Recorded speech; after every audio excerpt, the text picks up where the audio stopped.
السلام علیکم ورحمۃ اللہ وبرکاتہ۔ عنقریب ہمارا ہندوستان کے ایک بڑے شہر میں سفر ہوا تھا، تو وہاں ایک سنجیدہ قسم کے صاحب فہم آدمی نے یہ واقعہ سنایا جو ان کے ساتھ پیش آیا۔ انہوں نے فرمایا کہ جب واٹس ایپ پر ایک خبر وائرل ہوئی کہ انہی کے شہر کے ایک محلے کی ایک پڑھی لکھی بچی نے ایک ہندو لڑکے سے شادی کی ہے، تو وہ اس واقعے کی تحقیق کے لیے وہاں پر پہنچے۔ وہ فرماتے ہیں میں نے اپنے دوست کو ساتھ لیا اور اس پتے پر میں گیا۔ جا کر ہم نے باہر کا گیٹ کھٹکھٹایا تو اندر سے ایک بچی آئی، ایک لڑکی آئی۔ اس نے اوڑھنی سے اپنے چہرے کو چھپایا ہوا تھا۔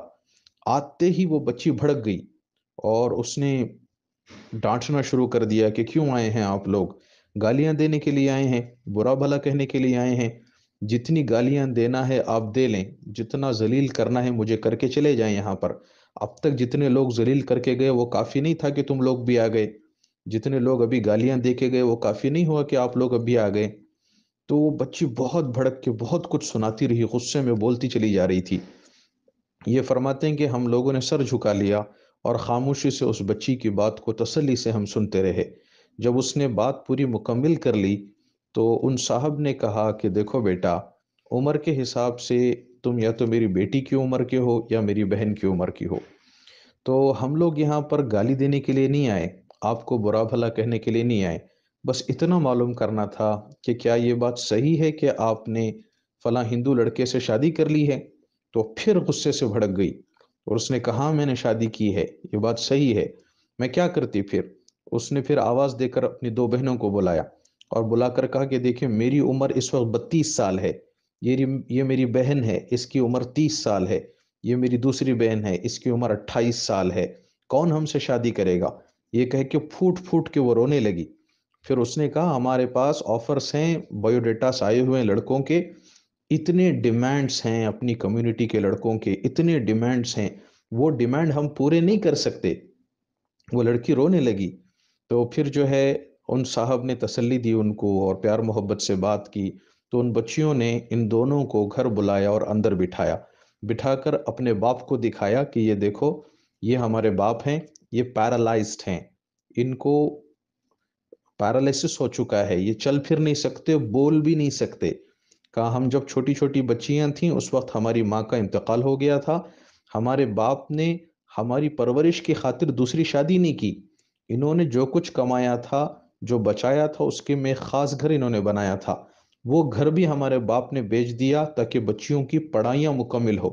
گھر بیچ کر کے ہمارے باپ نے ہم تینوں کو ایجوکیٹڈ بنایا ہے۔ لیکن جتنے لوگ شادی کے لیے آتے ہیں، کوئی کہتا ہے ہمیں 4 AC چاہیے، کسی کو کار چاہیے، کسی کو پیسہ چاہیے۔ پھر اس بچی نے اپنے چہرے سے کپڑا ہٹا دیا اور کہا دیکھو، دیکھ کے بتاؤ کیا میں بدصورت ہوں، کیا میں بری ہوں، کیا میں کالی کلوٹی ہوں؟ ہم مجھ سے خاتون کہتی ہے کہ ہم جہیز میں تھوڑا کمپرومائز کر سکتے تھے لیکن تمہارا رنگ کم ہے اس لیے ہم زیادہ مانگ رہے ہیں۔ تو بچی بولتی ہے چاچا آپ بتاؤ کیا میں کالی ہوں، کیا میرا رنگ کم ہے؟ کیوں اس طرح کے کھیل کھیلے جاتے ہیں، کیوں اس طرح کی باتیں کی جاتی ہیں؟ یہ کہہ کے وہ تینوں بچیاں رونے لگیں۔ پھر اس بچی نے بتایا کہ ایک خاتون آئی تھی رشتہ دیکھنے کے لیے، وہ پورے گھر والے آئے ہوئے تھے، انہوں نے مجھ سے پانی لانے کے لیے کہا، جب میں پانی لے کے چل کے آئی تو وہ خاتون مجھے دیکھ کے کہتی ہے کہ تمہیں دیکھ کے لگتا ہے کہ تمہاری چلن سے معلوم ہوتا ہے کہ تم کنواری نہیں ہو۔ یہ کہہ کے پھر روئی بچی۔ وہ کہتے کیسے کیسی تکلیفیں ہم نے برداشت کی ہیں، کیسے کیسے حالات ہم نے جھیلا ہے۔ پھر اس نے کہا، پھر انہوں نے ان کو تسلی دی اور یہ پوچھا کہ بیٹا یہ تو بتاؤ کیا تمہارا اللہ پر ایمان ہے؟ تو تینوں بچیوں نے کہا ہاں چاچا ہمارا اللہ پر ایمان ہے۔ پھر انہوں نے کہا کہ تم اللہ کے نبی صلی اللہ علیہ وسلم پر ایمان رکھتی ہو کہ آپ آخری نبی ہیں؟ انہوں نے کہا ہمارا اس پر بھی ایمان ہے۔ کہ موت کے بعد زندگی ہے، اس پر تمہارا ایمان ہے؟ انہوں نے کہا ہاں چاچا ہمارا اس پر بھی ایمان ہے، ابھی بھی ہم ایمان پر قائم ہیں۔ تو انہوں نے کہا بیٹا تم کو تو اللہ تعالیٰ نے جنت کی شہزادیاں بنا کر پیدا کیا ہے، اللہ نے تو تمہیں جنت کے لیے پیدا کیا ہے، دنیا کے حالات تو یہ آگے پیچھے ہوتے رہتے ہیں، آتے رہتے ہیں، اس پریشانی کی کوئی بات نہیں ہے۔ پھر اس بچی نے بتایا کہ جب سے یہ واٹس ایپ پہ یہ خبر وائرل ہوئی ہے، تو جو لوگ یہ بڑی خوشی کے ساتھ واٹس ایپ پہ پھیلاتے ہیں نا، وہ اس کو ضرور سنیں۔ اس نے کہا کہ جب سے یہ واٹس ایپ پہ خبر وائرل ہوئی ہے، نوجوان لڑکے روزانہ میرے گھر کے پاس آتے ہیں اور ایسی گندی گندی گالیاں دے کے جاتے ہیں، اتنی گندی گالیاں دے کے جاتے ہیں کہ ہمارے کان سن سن کے پک گئے ہیں۔ پھر وہ لڑکی نے بتایا کہ کچھ نوجوان آئے، انہوں نے بہت برا بھلا کہا ہمیں، بہت برا بھلا کہا، یہاں تک انہوں نے کہا کہ تم تینوں بہنیں آؤ، کپڑے نکال کے راستے پہ لیٹ جاؤ تاکہ ہندو آئیں اور تم سے اپنی ضرورت پوری کر کے جائیں۔ تو پھر ایک دوسرا گروپ آیا لڑکوں کا، انہوں نے بھی کچی کچی گالیاں دی ہمیں کہ تم نے ہندو کے ساتھ شادی کی تم نے۔ تو میں نے ان سے کہا کہ نہیں، میں اس سے شادی نہیں کروں گی، چلو یہ بتاؤ کہ تم چاروں میں سے کون میں ہمارے میرے ساتھ شادی کرنے کے لیے تیار ہے؟ تو مسلمان لڑکوں نے ان بچیوں سے کہا کہ اس بچی سے کہا کہ تو ہمارے ساتھ شادی کرنے کے قابل ہی نہیں ہے، تو دھندا کرنے کے قابل ہے۔ تو آپ بتائیں ان بچیوں کے اوپر کیا گزری ہوگی۔ تو پھر وہ جو صاحب گئے تھے، انہوں نے اس بچی سے پوچھا بیٹا یہ تو بتاؤ کہ تمہارے اس ہندو لڑکے سے تعلقات کب سے ہیں؟ تو وہ لڑکی قسم کھا کے کہتی ہے کہ چچا میرا اس لڑکے سے کبھی کوئی تعلق نہیں تھا، میں خود گئی آفس میں، وہ میرے ساتھ کام کرتا تھا، میں نے خود جا کر اس لڑکے سے کہا کہ میں تم سے شادی کرنا چاہتی ہوں۔ تو وہ ایک دم سے پریشان ہو گیا لڑکا، تو اس نے کہا کہ میں نے کبھی آپ کو اس نظر سے دیکھا نہیں۔ تو میں نے اس سے کہا کہ لیکن میں چاہتی ہوں کہ میں تمہارے ساتھ شادی کروں۔ تو اس نے کہا مجھے آپ 3 دن کا ٹائم دیں۔ تو اس نے 3 دن کا ٹائم لیا، اور پھر 3 دن کے بعد آ کر اس نے کہا ٹھیک ہے میں آپ سے شادی کرنے کے لیے تیار ہوں، لیکن اس شرط پر کہ آپ میرے مذہب کو نہیں چھیڑیں گی، میں آپ کے مذہب کو نہیں چھیڑوں گا۔ تو اس شرط پر پھر ہماری شادی ہوئی۔ تو آپ بتائیں اس میں لڑکے کی کوئی غلطی نہیں، میں نے اپنی مرضی سے خود اس سے شادی کی ہے، وہ اچھے اخلاق کا لڑکا ہے، میں خوش ہوں اس کے ساتھ۔ تو آپ بتائیں میرے 2 بہنوں کی بھی شادیاں ہونی ہیں، ہم کیسے جہیز کے ڈیمانڈ پورے کریں؟ ہم کیسے لوگوں کی طرف سے آنے والے جو تانے ہیں اس کو سنیں؟ کیسے یہ جو مانگ رہے ہیں اتنا پیسہ روپیہ، اس کو ہم کیسے ادا کریں؟ وہ بچی پوچھ رہی ہے کہ وہ رونے لگی، تینوں بچیاں ہیں سارے قصہ کو سنا کر۔ تو پھر وہ جو صاحب تھے انہوں نے کہا بیٹا فکر نہ کرو، ہم آپ کا ساتھ دیں گے۔ کہ کیا کریں؟ کہ سب سے پہلا کام یہ کرو کہ تم لوگ یہ گھر خالی کر کے کہیں اور شفٹ ہو جاؤ۔ اس بچی نے بتایا دیکھیے ہمارے ابا تو پیرالیسس ہیں، چل پھر بھی نہیں سکتے، بول بھی نہیں سکتے، ہمارا کوئی دوسرا گھر بھی نہیں ہے، ہم جائیں تو کہاں جائیں؟ تو پھر انہوں نے ان سے مشورہ کیا اور کہا کہ اپنے جو ہندو شوہر ہیں، ہسبینڈ ہیں، ان کو کال کرو، وہ کہاں ہیں؟ کہا وہ ڈیوٹی کر رہے ہیں، چنئی میں ہیں، جاب کر رہے ہیں۔ تو پھر ان کو کال کیا، کال پہ بات کی، کانفیڈنس میں لیا، انہوں نے بھی کہا آپ ہمارے بھائی ہیں، اتنی تمیز اور اخلاق کے ساتھ کسی نے اب تک ہم سے بات نہیں کی ہے، آپ جو چاہیں کر سکتے ہیں، آپ کی بات ہم مانیں گے۔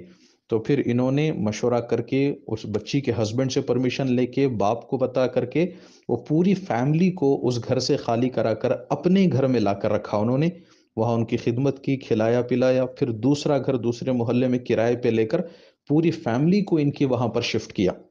وہ جو لڑکا تھا ہندو لڑکا، وہ بھی بہت متاثر ہوا، یہ بچیوں نے بھی بہت دعائیں دی کہ چچا آپ فرشتہ بن کر آئے ہماری زندگی میں، ورنہ لوگوں نے گالیاں دے دے کے، تانے دے دے کے ہمیں مار دیا تھا، زندہ مار دیا تھا ہمیں۔ تو پھر وہ لڑکا بھی اتنا متاثر ہوا، وہ چنئی سے واپس آیا اس شہر میں، اور آنے کے بعد کال کیا، کہا کہ چچا میں سفر سے آیا ہوں لیکن پہلے میں آپ سے ملنا چاہتا ہوں۔ آ کے وہ بیٹھا، ملاقات ہوئی، تفصیل سے بات ہوئی، اسلام کے تعلق سے بھی اس کو بتایا گیا، اس نے بھی اسلام کے تعلق سے پوچھتا رہا۔ اس نے کہا چچا مجھے پہلے سے ہی اسلام بہت زیادہ اچھا لگتا ہے، تو پہلے ہم نے اس شرط پر شادی کی تھی کہ میں اس کے مذہب کو نہیں چھوڑوں گا اور وہ لڑکی میرے مذہب کو نہیں چھیڑے گی، لیکن میں مسلمان ہونا چاہتا ہوں۔ تو انہوں نے کہا تم جلدی نہ کرو بیٹا، جو کام جلدی میں کیا جاتا ہے پھر وہ جلدی ہی چھوڑ بھی جاتا ہے، تم جاؤ اچھی طریقے سے سوچ سمجھ کر، اگر دل میں بات ہو تو پھر آنا۔ پھر وہ لڑکا چلا گیا، اور 3 دن کے بعد پھر اس نے خود سے کال کیا، بولا نہیں چچا میں نے بہت سوچا اس کے اوپر، اسٹڈی بھی کی، اور میری بیوی سے بھی میں نے مشورہ کیا، میرا دل یہ چاہتا ہے کہ میں اسلام قبول کروں، کل جمعہ کا دن ہے، پوتر دن ہے، آپ کہیں گے تو میں آ جاتا ہوں، آپ مجھے کلمہ پڑھا دیں۔ تو پھر اگلے دن وہ بچہ آیا اور جمعہ کے دن اس کو کلمہ پڑھایا، اللہ کی توفیق سے پھر وہ ایمان میں داخل ہوا۔ پھر ان بچیوں کا نکاح، اس بچی کے نکاح کی تجدید کی گئی۔ نکاح کیا، وہ تو نکاح ہوا ہی نہیں تھا، غیر کورٹ میرج ہوئی تھی، تو ان کا نکاح پڑھایا گیا۔ تو یہ دیکھیں نا، اس کے ذریعے سے الحمدللہ وہ بچہ بھی اسلام میں آیا اور ان بچیوں کی بھی عزت محفوظ ہوئی۔ تو کرنے کا کام یہ ہوتا ہے، سنجیدہ لوگ شہر کے جب اس طرح کی خبر پہنچیں تو جائیں، عزت سے بات کریں، پیار محبت سے بات کریں، ان کی پریشانیوں کو سنیں، اور مسجد کے کمیٹی کے لوگ، محلے کے جو ذمہ دار لوگ ہیں، وہ یہ فکر کریں کہ ان کی اس پرابلم کو کیسے سالو کیا جائے۔ یہ نہیں کہ سب لوگ فارورڈ کر رہے ہیں، لوگ جا کے گالیاں دے رہے ہیں، ان کو ذلیل کر رہے ہیں، یہ کوئی حل نہیں ہے۔ اور یہ جو جوڑا جہیز اور یہ بھیک منگنے کا جو سسٹم ہمارے سوسائٹی میں رائج ہو چکا ہے، اس کو ختم کیا جانا چاہیے، اور جتنا ہو سکے سادگی پر شادیوں کو لائیں، ورنہ قوم تو برباد ہوتی چلی جا رہی ہے شادیوں کے پیچھے، ان اخراجات کے پیچھے اور جوڑے جہیز کی اس لعنت کے پیچھے۔ کتنے لوگ کام کر رہے ہیں اس کے خلاف، لیکن اس کے باوجود بھی اس سے ہماری جان نہیں چھوٹ رہی ہے۔ اللہ کرے کہ کچھ ہمیں سمجھ آ جائے اور ہمارے قوم کی بچیوں کی حفاظت کرنا ہمارے لیے آسان ہو۔ تو خدا را اس پوسٹ کو، اس طرح کے پوسٹس کو فارورڈ نہ کریں، عوام میں نہ پھیلائیں۔ اگر کسی کو مل بھی جائیں تو ذلیل کرنے کو، گالیاں دینے کو کوئی بڑا کمال نہ سمجھیں، سنجیدہ قسم کے لوگوں تک پہنچائیں تاکہ وہ ان کے فیملی سے مل کر ان کی کاؤنسلنگ کر کے ان کے پرابلم کو سالو کرنے کی فکر کریں۔ جتنا ہو سکے اس پیغام کو آگے پہنچائیں تاکہ لوگوں کے لیے عبرت کا سامان ہو۔